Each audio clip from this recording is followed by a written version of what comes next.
নমস্কাৰ সৰু সৰু কিন্তু ভয় লগা কিছু ভৌতিক ঘটনালৈ প্ৰত্যেক দিনাখনৰ দৰে মই ঝৰ্ণা আহিছোঁ আপোনালোকৰ কাষলৈ আজিৰ সপ্তাহটোৰ আৰম্ভণি কৰিবলৈ লৈছোঁ আৰ্যন কাকতীয়া লিখি পঠিওৱা এক বৰ শিহৰণকাৰী অভিজ্ঞতাৰ জৰিয়তে কিন্তু তাৰ আগতে আপোনালোকক অনুৰোধ কৰিছোঁ যদিহে আপোনালোকে এতিয়াও মোৰ ইউটিউব চেনেলটো ছাবস্ক্ৰাইব কৰা নাই যদি বেয়া নাপায় ছাবস্ক্ৰাইব কৰি থ'ব ইনষ্টাগ্ৰামত থকা একাউণ্টটো ফ'ল' কৰিবলৈ নাপাহৰিব আৰু যদি ফেচবুকত চাই আছে অথচ মোক ফ'ল' কৰা নাই তেনেহ'লে যদি বেয়া নাপায় ফ'ল' কৰি থ'ব যাতে মোৰ নতুন ভিডিঅ'টো অহাৰ লগে লগে আপোনালোকে এটা নটিফিকেশ্যন পায় এতিয়া আগবাঢ়িছোঁ আৰ্যনৰ অভিজ্ঞতাৰ ফালে আৰ্যনে ক'ৰ পৰা লিখিছে লিখা নাই এই অভিজ্ঞতা তেওঁলোকৰ লগত এতিয়াও ঘটি আছে গতিকে তেওঁলোকৰ লগতনো কি ঘটিছে আপোনালোকক এতিয়া বিপৰী ক'ম আৰ্যনৰ ঘৰখনৰ এটা চমু আভাস তেওঁ দিছে তেওঁলোকৰ ঘৰখন এখন বিৰাট ডাঙৰ আছাম টাইপৰ ঘৰ পিছফালে এখন বিৰাট প্ৰকাণ্ড বাৰী আৰু বাৰীৰ একেবাৰে শেষত এটা পুখুৰী তেওঁলোকৰ কলপাৰখনৰ পৰা পুখুৰীটো দূৰত দেখা পায় আৰু তেওঁলোকৰ পৰিয়ালত ককা আইতাক মাক দেউতাক আৰু এজন বৰ্তাক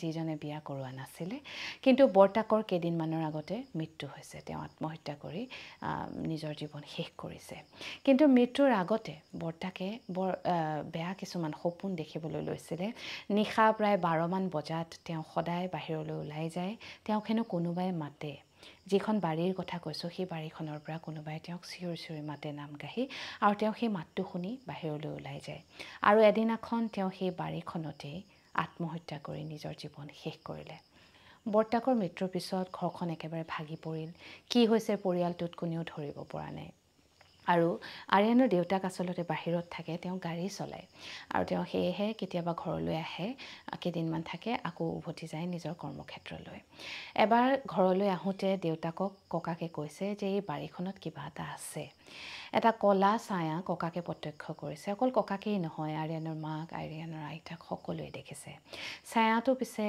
এটা মানে চাপৰ ছায়া বৰ ওখ নহয় কিন্তু সি দৌৰি ফুৰে বাৰীখনত পৰিয়ালৰ কাৰোবাক দেখিলে সি দেখা দিয়ে ছায়াটোৱে আকৌ নাইকিয়া হৈ যায় মুঠতে সেই বাৰীখনত কিবা ঋণাত্মক যেন শক্তি আছে যেন নিগেটিভ এনাৰ্জি এটাই ঘেৰি ৰাখিছে সেই বাৰীখনলৈ গ'লে মন চনবোৰ বেয়া লাগে ঘৰৰ কোনো সেই বাৰীলৈ নোযোৱাই হ'ল অথচ এখন নদন বদন বাৰী তাত মানে ফল মূলৰ অভাৱ নাই যি ফলৰ নাম কয় আপুনি সকলো ফলৰ গছ আছে ককাকে বৰ ধুনীয়াকৈ সেই বাৰীখন সজাই পৰাই লৈছিলে পৰিয়ালটোৰ কাৰণে পিছে সেই বাৰীখনত এতিয়া কিবা এটা এনেকুৱা আছে যিটোৰ কাৰণে পৰিয়ালৰ কোনো মানুহ তালৈ যাব নোৱাৰে আৰু সঁচাকৈয়ে বৰ্তাকেও সেই বাৰীখনতেই গৈ আত্মহত্যা কৰিলে গতিকে এই কথাটো শুনাৰ পিছত আৰ্যনৰ দেউতাকেও ভাবিলে যে নিশ্চয় তাত কিবা এটা আছে দেউতাকে মানে আৰ্যনৰ ককাকে যিহেতু কৈছে গতিকে ককাকক তেওঁ ক'লে যে মই যিহেতু ঘৰত থাকিম কেইদিনমান অলপ মই চাম ৰ'ব কি হৈছে আচলতে আৰু সেই বুলি তেওঁ সদায় নিশা প্ৰায় মানে দেৰিলৈকে সাৰ পাই থাকে ঘৰৰ মানুহ বাকী খোৱাৰ পিছতো তেওঁ ভাবে যে কি আছে জানিবৰ কাৰণে তেওঁ সাৰ পাই থাকে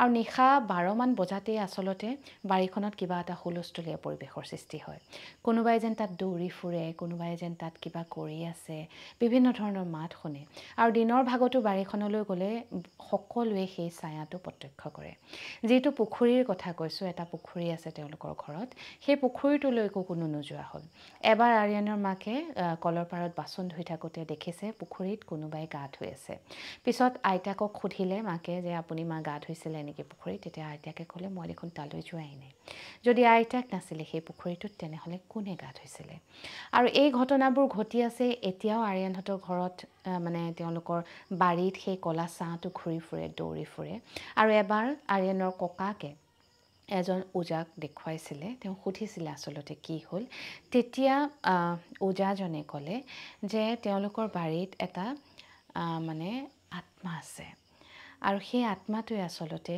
আৰ্যনৰ দেউতাকক মানে বৰ্তাকক মাতিছিলে আৰু তেওঁ সেই আত্মাটোৰ লগ হৈ নিজৰ জীৱন শেষ কৰিলে আৰু এতিয়া বাৰীখনত আচলতে এটা নহয় দুটা আত্মা আছে আৰু সেই আত্মা দুটাই মিলি ঘৰখনক অনিষ্ট কৰি আছে তাৰপিছত যেতিয়া কুচকাবাজ কৰিলে কি হ'ল কাৰ আত্মা কেনেকুৱা কি কথা তেতিয়া মানে উৰহি গছৰ উৰটো ওলাল আচলতে আৰ্যনহঁতৰ ঘৰত মানে বহুদিন আগতে ককাক যেতিয়া ডেকা আছিলে তেতিয়া এজন বন কৰা ল'ৰা আছিলে সেই ল'ৰাজন আকৌ এজন বাওনা মানুহ আছিলে, বাওনা ল'ৰা আছিলে, তাৰ হাইটটো একেবাৰে কম আছিলে। সি বৰ ফূৰ্তিবাজ আছিলে বোলে, বৰ ফূৰ্তি কৰি থাকে। আৰিয়ানৰ আজু ককাকৰ লগতেই মানে খেতি বাতি কৰে আৰু আৰিয়ানৰ ককাকৰ লগতেই ডাঙৰ হোৱাৰ নিচিনা। কিন্তু কেইদিনমান সেই ল'ৰাজন বৰ ডিপ্ৰেছ হ'বলৈ ল'লে আৰু তাৰপিছত তেওঁ এদিন সেই বাৰীখনত আত্মহত্যা কৰিলে। আৰু তাৰ পাছৰে পৰা হেনো তেওঁৰ সেই আত্মাটো তাতেই থাকি গ'ল। আৰু সেই আত্মাটোৱে আচলতে আৰিয়ানৰ বৰ্তাকক মাতি নি শেষত তেওঁকো আত্মহত্যা কৰিবলৈ বাধ্য কৰালে। আৰু এতিয়া আচৰিত ধৰণে আৰিয়ানৰ মাকেও তেওঁক মতা শুনে সেই বাৰীখনৰ পৰা। গতিকে আৰিয়ানৰ গোটেই পৰিয়ালটো বৰ্তমান এই মানে কষ্টত ভুগি আছে।